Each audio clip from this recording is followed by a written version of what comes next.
चला मंडळी, आज आपण ठेचा पाव खायचा आहे. तर तो कसा बनवायचा घरच्या घरी तो आज आपण बघूया. आता पॅन ठेवले आपण गरम करायला. त्यामध्ये टाकले 1 पळी तेल, त्यात टाकल्या मिरच्या, थोड्या लसूणच्या पाकळ्या, थोडी कोथिंबीर आणि मग थोडस फ्राय करलं. फ्राय करतच राहायचं. थोडस जिरं टाकायचं, पण जिरं मी उशिरा टाकलं, लक्षात नव्हतं. मी हिंग टाकला.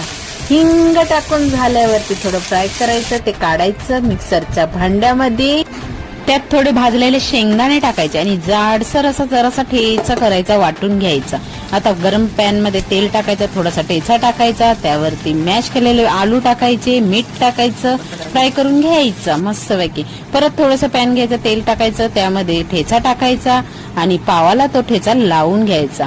आता ठेच्यावरती पावाला आपण मस्त भाजी लावून घ्यायची. नंतर थोडे चीज टाकायचं आणि पावाला मस्तपैकी फ्राय करून घ्यायचा. बघा तर मग कशापैकी